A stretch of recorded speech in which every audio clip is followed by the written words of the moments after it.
Welcome to Married to Movies. Industry insiders John Russell and Tracy Kring live and work happily in cinematrimony. They're sharing behind-the-scenes adventures of writing, producing, and appreciating films. Good morning, babe. Good morning, babe. Tracy, are you hungover?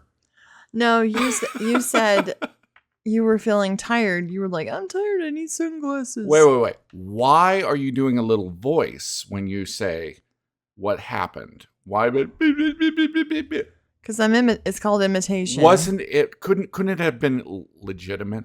I'm tired. I Thank need you. some sunglasses. Yes. Say it with authority. Well, we've been. It's been. Keeping strange hours. Yeah, keeping strange hours. It's been kind of emotionally exhausting the last few days. Yeah. We had a fight, and we haven't had a fight in a long time. We haven't had a fight this year so far. I don't know. I don't think so. Well, I mean, like, there may be, like, disagreements. Right. You know, every once in a while where it's just like, you know, this is a marriage is a Show them that there are no black eyes. Oh, okay. No, there's not. Okay. Folks, I just wanted to make that clear. Okay. I didn't fall down any stairs. Yeah, exactly. After we had, you know, come to understanding, Yes. I won't even say resolution because It's not resolved yet? It is. We're gonna fight more? I think understanding is like even better because now we understand what happened. Right. You said, well, you know, we've been together for like over 26 years and this has never come up for us before. This particular set of circumstances was sort of like a collision of things that have never collided before. Yeah. We have had issues in the past where I get very tense when it comes to how plans. Well, you should call that anxious. Okay, you want to call that? Okay, fine. We can call it anxious. You have anxiety when you've committed to something. I've committed to something. And now that commitment is going kerplooey. Or like you feel like you're not going to be able to keep it. Right. When people are counting on me. Right. And I am going to let them down. Yeah. Yeah. That whole space is an uncomfortable space for Very you. uncomfortable space for me. We were driving to Twister's. Yes.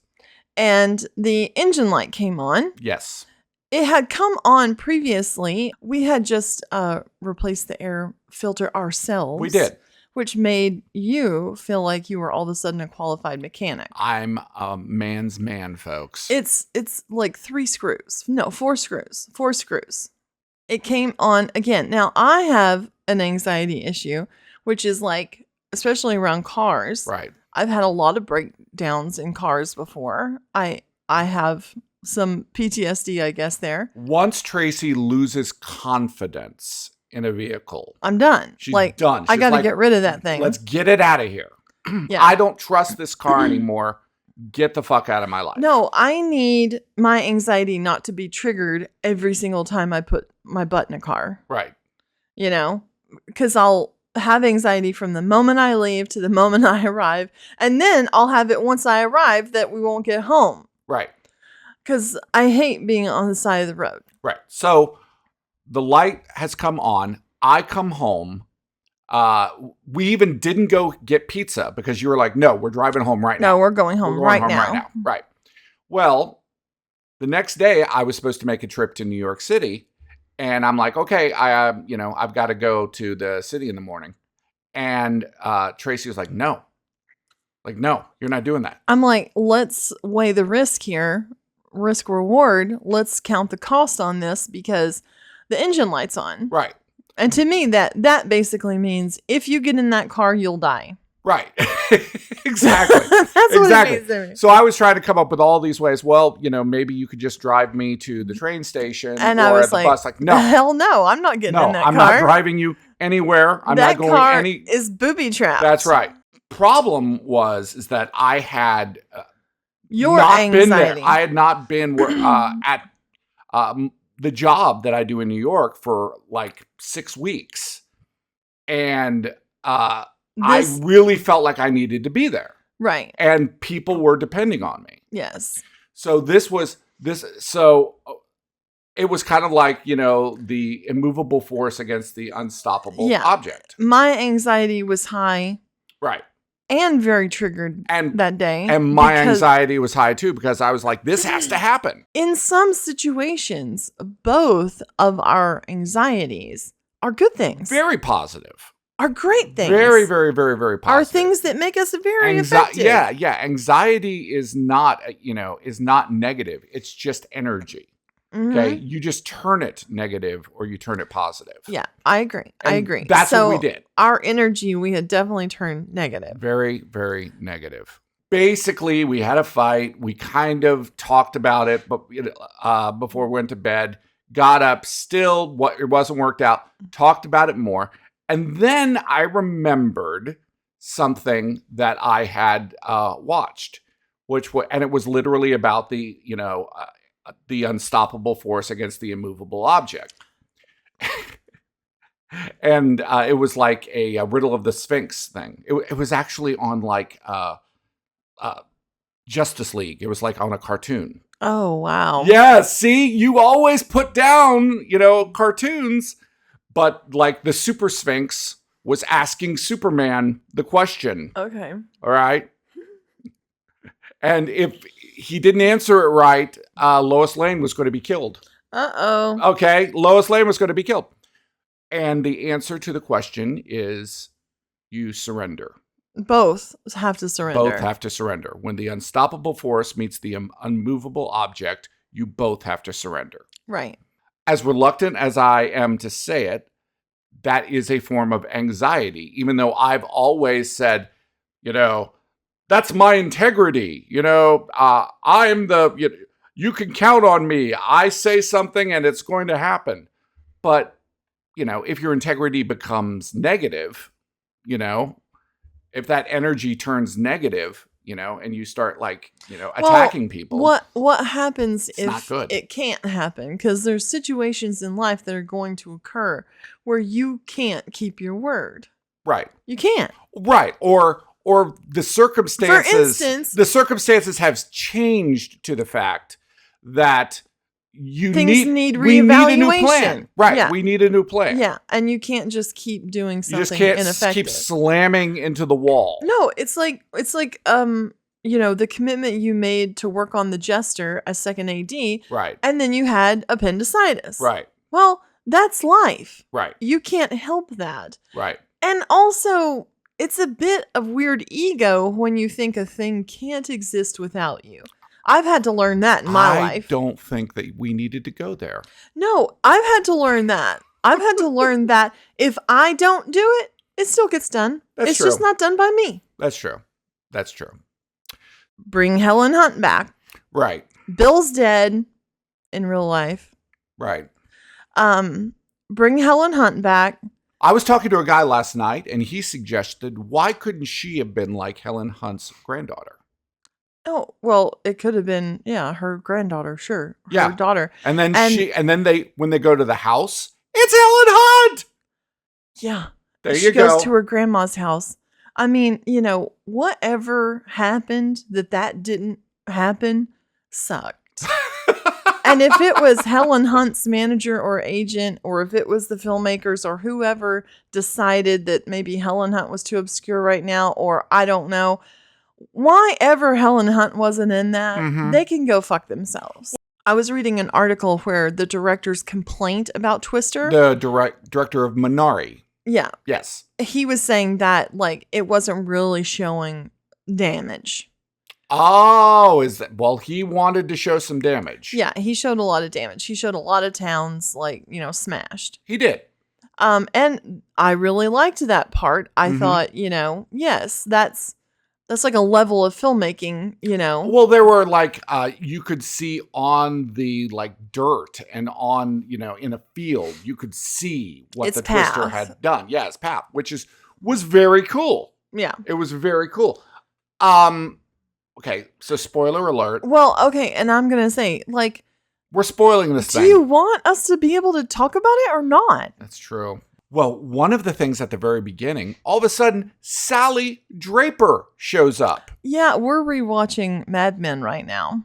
Oh, maybe you shouldn't say that because that would lead to the commercial that you wanted to talk No, about. I think we should talk about that commercial. Okay, off to the side. Does anybody just binge something? Yes. And the same commercial comes up every single time. Okay, this is AMC Plus. Oh, Of course, AMC Plus has Mad Men. It may be streaming somewhere else, and if it is, I need to find it because God, I'm so tired of the freaking commercial. yes. What's it for? Well, it's for like this dog medication for like ticks and It's a 3-way dog medication oh god. for ticks, heartworms, fleas. So the idea of this commercial is this dog is running around and it's like one of those doggy playground things where it goes through the hose and and all that. But it's running around like gigantic monstrous flicks Worms. and ticks and They're worms. giant. And It's so gross. Disgusting. Yeah. Simparica Trio. Simparica Trio. And he runs into the mouth of this worm and I think there's a large field. there needs to be streaming needs healing tones commercials. Yeah. Well, Burger King. Wow, wow, wow, wow. Have it your way. Wow, wow, wow. I mean, that would be amazing. Healing tone commercials. well, yeah. But look, like whenever in the old days, it's just different because you're binging something. Right. You're watching the same show. So you don't have a variety of things coming in, right? Mhm. But also yeah, we're sitting here for like 5 hours watching this. If we're going to see something 50 times, we are going to need it to have a different vibe. Don't make it unpleasant. Yeah, don't have it like giant ticks and fleas and worms pooping dogs. Like I don't know how that got through the boardroom in the first place. Yeah. You were very excited to watch it. To me, it was very entertaining, but a pretty flawed film. Well, regardless of any of my feelings about it, it was great. Mm-hmm. Okay? I love disaster movies. Right. This is a disaster movie. Right. It gave you everything that it should give you Right. as far as a disaster movie is concerned. It was exciting. It was fun. Glenn Powell is charming as all get out. He is super, kind of smug, and they really went, okay, this is country music. It was wall to wall country music, which I kind of wish they had diversified. Yeah, but the other Twister was basically like really weird, kind of crappy rock and roll music. Except for when the Deep Purple song, Yeah. Child in Time comes on. Yeah, true, Dun, true. dun, dun, dun, dun, dun, dun, dun. But okay, so right off the bat, you got a great scene. Oh yeah. Okay. In my mind, she should have been the granddaughter of Helen Hunt. Yes. Right. So, and then she basically is trying to get this crap up into a twister. It felt very much like the opening of a horror movie. Yeah. It was just And then, set up, and then she gets her friends killed. yeah. Just So bye Sally Draper. This is important to note that they're setting up her character because she feels guilty. Trauma. She feels guilty that she put her friends in harm's way and they got killed. Oh, so I read something that Mhm. they're online. There was a kiss at that airport at the end. Sure there was. And they cut it. Sure. Probably because they felt like it was like non-feminist. Oh, jeez. Look, kissing is feminist, folks. Well- Kissing is feminist. Being free to do what you want is feminist. Absolutely. And, hey, have her grab him. I was talking to this producer last night, and he said that he was talking about the kiss, and he was talking about Glenn Powell, and he and his husband, and he literally said, "Why didn't he take off his shirt?" Well, they have him walk out of the house in a like white t-shirt. Yeah, and it's like pouring rain. It's pouring rain. Right. So we got a semi-wet t-shirt scene. I mean, come on. He's man candy. He is. So she's done this thing that endangered lives and killed people. Right. Now she's convinced to come back and chase tornadoes for a good cause, basically, with her friend. Right. She does. She freaks out and doesn't chase the first one. Right. And what happens is immediately, like, she's like, "Oh, I'm scared."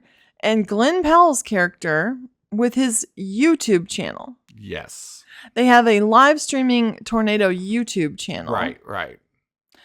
Drives into the twister. They have the little screws that come out of the truck that like put it down into the ground. Augers. Oh, augers. Okay, great. Which is actually, like there's been the TIV. Yeah. And stuff in there's Storm been like Chasers. documentaries about storm chasers. Yeah, and, there was a and they do TV some show. stuff like there that. was a TV show with several seasons where the guy was trying to shoot something for IMAX. Yeah, it's cool. He was like driving in sort of this crazy tank. Like a tank. That's a great series because he like totally blows up his marriage. But they didn't really. They never shot it. They didn't embrace any of that. Okay, so Glenn Powell goes in there and he screws down and he's in the tornado and they shoot fireworks off into it. Right. And then he's like, for the YouTube channel, can fireworks go off in a twister? Yes, they can. And they have all these little cute sayings and they have merch that they sell. T-shirts and Okay. Now, she's like looking at him like, ugh, what a hack. So later in the movie, she's like getting onto him because they're all there like after a tornado's hit. Right. And they're like, trying to help and stuff. And she's trying to find a dog and stuff. And she gets on to him for like, why are you here like selling all your merch? This is really taking advantage of these people. Right.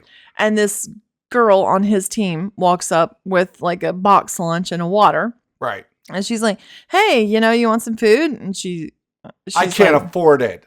She's like, "Oh, does she?" Yeah, she says that. And she's like, "No, it's free." And she's like, "This is what we do. This is where all of our merch money goes." So this is the big reveal. Like, oh, actually, they are good people and they're like selling T-shirts and doing YouTube channels. we could have gotten that information out a lot better. And it's never talked about again. It's like, well, that situation's resolved. Moving on. Right. Okay. So later, whenever they're like fighting and stuff, why did we not have a scene where she's busting his balls? Mm-hmm. Like, are you kidding me? Right. He's a very shallow person. He's a very narcissistic person. And she's like, you're disrespecting, these tornadoes. You're disrespecting what they do. What people are trying to do. Right, you can't go and make a tornado a fun thing to do and shoot fireworks into it. You're going to get people killed. Other people are going to follow along with you. Yeah. Well, they make the comment that all these storm chasers are out there because of his channel. Right. And, the fact that she doesn't ever say, like, you're going to get, like, normal people who are watching your damn show. You're going to get them killed. I think you made a really good point, which is that the film was about 5 rewrites away from being right. Yeah, it was definitely 5 away. And then she could say, something about, selling merch and how, this is not, you can't, basically she would be screaming at herself. Right. Her past self who got her friends killed. Right. She would be taking that out on him. And he could say, "Look, lady, this is what I think I can do. I'm trying to get them money." This is something that happens as a writer. Okay. You create a plot idea, a point, and that creates a problem. Yes. Okay. You can't not solve that problem. You can't just, I want this idea in there. we're not worried about the problem. Well, and it felt like that happened over it and was over like- and over again in that film. It was like feedback on that script would be, hey, like he's chasing these tornadoes and playing around with them and being very irreverent and not giving them any respect. And then he's selling merchandise and promoting himself. That kind of makes him come off as a bad guy. Right. And he's supposed to be our hero. Right. So what? And then the writer's like, what can I do? Okay. All the merch money goes to charity, basically. Right. Done. But that doesn't solve the problem. That doesn't solve the problem. No, that doesn't. Which solve is the anything. way that he is perceived. Why the hell did they kill off my girl? Sally Draper? Yeah, Sally Yeah. Draper. You know, she's always going to be Sally Draper. And then she was Sabrina the Teenage Witch. Yeah. Oh, She's that great was in Sabrina. such a great show. Yeah, that remake of that. Boy, did they do something different with that. My God. She's great. I think she would have been a better choice. She would have. But there was still like a 10-year age gap between the lead woman and the lead guy. It wasn't Glenn believable. Powell looked like her dad. Yeah, he did. He and like I don't know if there actually is a gap. It's just a vibe. No, there is. Oh, there is. There's a 10-year yeah. gap. Yeah. No, I mean, and the difference between like 25 and 35 is significant. Yeah. Yeah. So, but here's the thing. In the dialogue and the storyline, there was really nothing flirty. Yeah. Glenn had to freaking sell that whole concept based on like eye contact. Yeah, just kind of looking out at her as she was And looking just like, at storms. whoa, she's so wow, incredible. She's my woman. Yeah. Like, yeah, it was. but there was no, there was no banter. There was no why couldn't? playfulness. Okay, his there little was nothing. his Yeah. little crazy friend that was always shooting the YouTubes. Right. Why didn't he Boone. come up? Boone. How come we know his name and we don't know? I don't know. That's true. Boone, I remember. So Boone should have come up to Glenn Powell and been like, am I wrong here, or is she pretty much the perfect woman? Yeah, exactly. As guys will do with other guys. Yeah. Like, but it could be one of That's those, true. like, it seems like you might be interested. There was never any sort of scene between him and his crew, his No. little Manson family that was No. following along with him. No. Where they were like friends. No. They were just there. No. I don't know. It felt like this is what happens when you like put something through AI. It's like all of the actual humanity Right. gets sucked out. Well, you want to talk about getting sucked out. Every trailer that we saw for Was Twisters awful. was trash. She's going to, play hero in the end, Okay. right? She goes from completely traumatized. She's working as a meteorologist. Okay. Right. Because like evidently that's where, anybody with any creativity or like passion goes to die. Thanks a lot. It's a whole freaking science that you're just kind of like making look like a joke.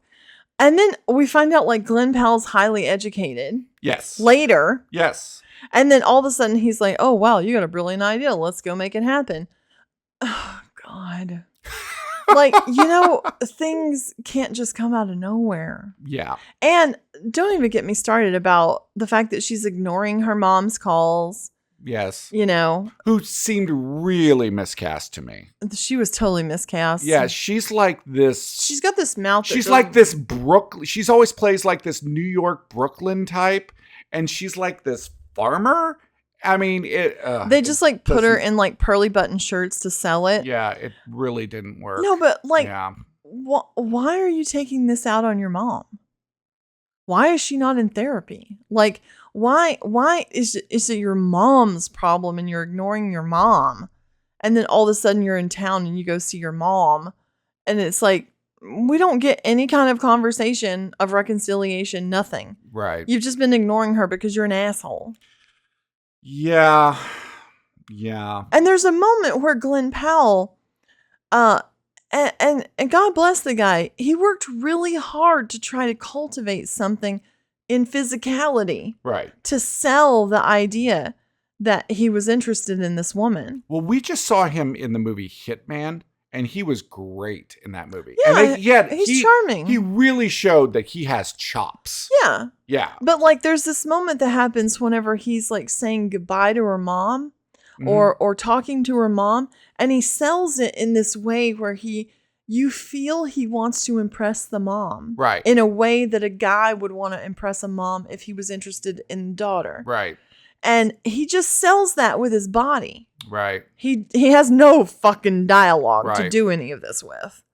And then there was like right at the end, it really kind of bothered me, where they had Paul Scheer, the comedian, show up as this like airport security guard. Why couldn't Sean Whalen have shown up? Oh, that would have been fantastic. That would have been perfect. But Paul Scheer all of a sudden showing up in the middle of, at the very end of this movie. Really weird. For a really one joke. And the whole thing that Javi brings her there to do is to triangulate the position of a Right. tornado. But we Yeah. find out it's for a nefarious purpose. Right. But like, what are we doing with that information? What good is that information? Why is it nefarious? Like, what is it that they're finding out that is nefarious? They did not cover that either. Well, I mean, they're just chasing tornadoes to be there when everything's damaged and buy stuff up.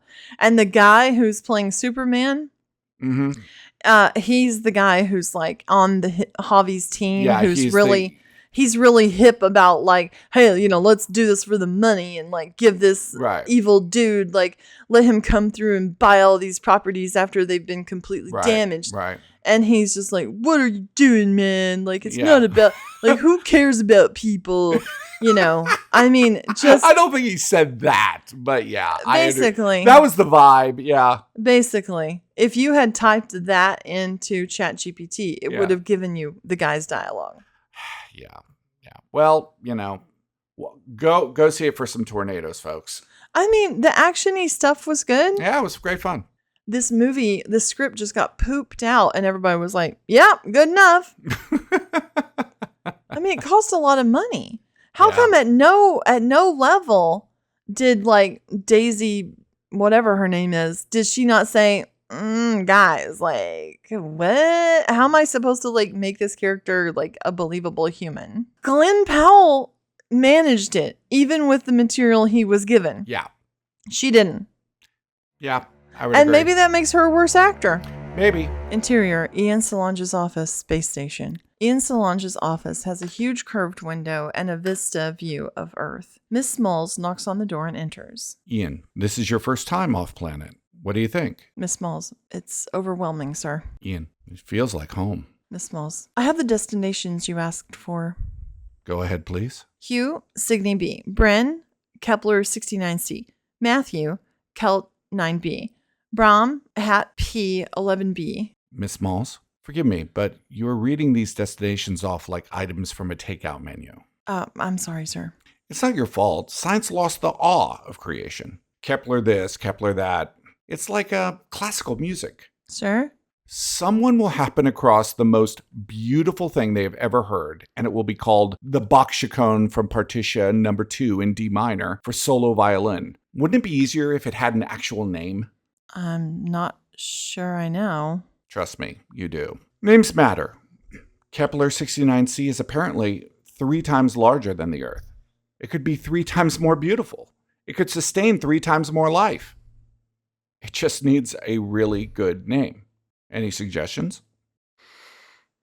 That's a lot of pressure, sir. Should I continue? Please. Emmeline Ride is assigned to Kepler 237 and it's scheduled to leave. I want Emmeline for Kepler 186f. Oh, I'll make that change. No one has ever seen anything like its signal. I feel like she's our best hope of success. She seems very unique. Singular. Always seek singularity, Miss Smalls. Yes, sir. Interior, Emmeline's room on the shuttle. She puts on her rebreather and biopurity suit and enters the hallway. Interior, space station. Hallway. The hallways are deserted and dim. She heads in the direction of the cafeteria. There's a sign with an arrow that points to the observation deck in the red section. She follows it. She starts to see more people in this area. Civilians. They whisper to each other excitedly as she passes, like she's a rock star on vacation as an Originaut. She turns a corner, and there in front of her is a glass wall with a dozen or so souls looking at Earth. Among them are 2 of her fellow Originauts in their biosuits. The Earth is rising, and when the event is over, everyone leaves except Emmeline. She walks over to the glass and touches it. She closes her eyes and starts to get a little dizzy. She sways from side to side to get her balance. The air she's breathing seems hot and rancid. She starts choking. She falls to the ground. She's passing out, but she reaches into her pocket right before everything goes black. Yeah, we were on a Zoom with some people on the film on Sky Valley, and the creative producer was like, yeah, I really loved Love Lies Bleeding, and some of the visuals were super cool. Well, it was shot in New Mexico. Kristen Stewart and Yes. Ed Harris. And Mikhail Dave Baryshnikov's daughter. Mikhail Baryshnikov. Baryshnikov, yes. His daughter. And her last name is Baryshnikov, and I don't know. She was on Dickinson, and she was on some other stuff. Okay. Yes. I don't know if she was already like that. I don't know what She's like she plays like a female bodybuilder. But she was amazing and beautiful, and Kristen Stewart, and it was a very queer story. And it's by Rose Glass, who she did Saint Maud. In that kind of tradition of like Raw, in the tradition of like Titan. Right. Saint Maud. All of these kind of have that vibe of being like female fantasy. Yeah. In a way that, like, let's say Terry Gilliam. Yeah, it's like it's like surreal. They're all kind of sexual in a way. There was something really interesting about the film, the way it was shot, that it almost felt like some of the shots, they felt like toys moving. Yeah, they really did some beautiful perspective work. And like whenever she has her first kind of like violent scene, she's standing there over top of the victim, and she looks like a freaking giant. Yes. In the room. Right. The scuttlebutt that I've heard was that the last 5 minutes of the movie they thought were insane. crazy. Yeah. Like, I don't. Some people were like, oh, that ruined the movie. I was like, no, I mean, if you're a woman, that did not ruin the movie. The whole film has a surreal edge to it. And it's like, I can't necessarily tell what was really happening and what wasn't. It was almost like Mandy in that way. There's a whole segment of society that finds large women. Right. Like, it's called giantess porn. Giantess porn. They yes. find giantessing very sexy. I thought it was a very, very cool movie. It was explicit without being graphic. Mm-hmm. And that was really interesting too. Because, you're being incredibly sexually explicit with, some of these queer scenes. I mean, the dialogue that's associated with sex scenes is what makes it more explicit. Yes. Like what Kristen they're Stewart actually was talking saying about to her and things like that. And if she was like injecting steroids like that, I mean, like it makes certain aspects of the female anatomy larger. You were hoping. And I thought they might address that. Yeah, but no, they didn't. But they didn't. They didn't do that. Yeah.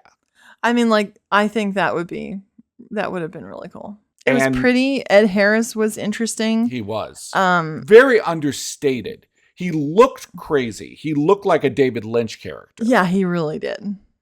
Like from like Wild at Heart or something like that. You're right. He did. But his character was incredibly understated, and you kind of believed that he cared about his family, that he loved his family, that he was trying his best as he was being a unbelievably horrible person. I'm not crazy about the way that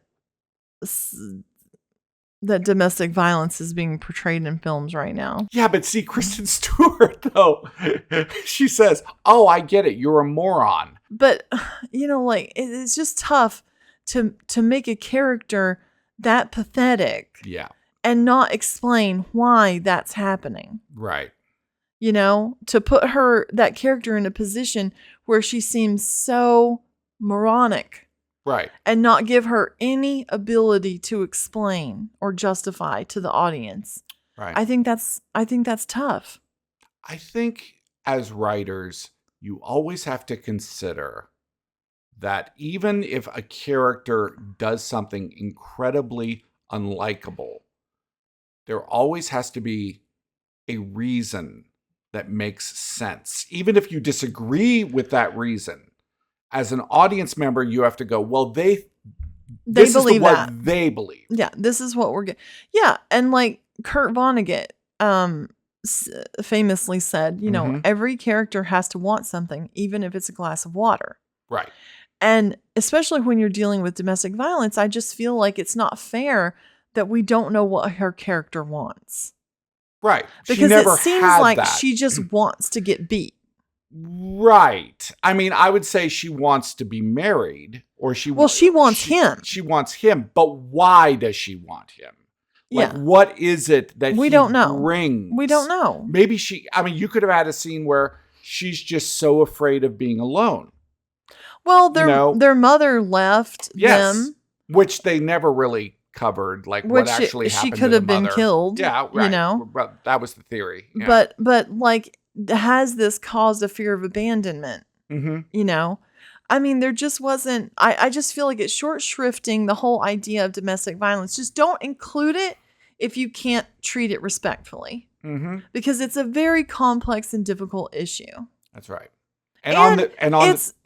It's very much related to what that person's worth is to themselves, their own self-worth. It's about respect. And you also should not shoot fireworks into a tornado. It's hard not to get romantic about movies. Thanks for listening to Married to Movies. Jon and Tracy will meet you for breakfast tomorrow.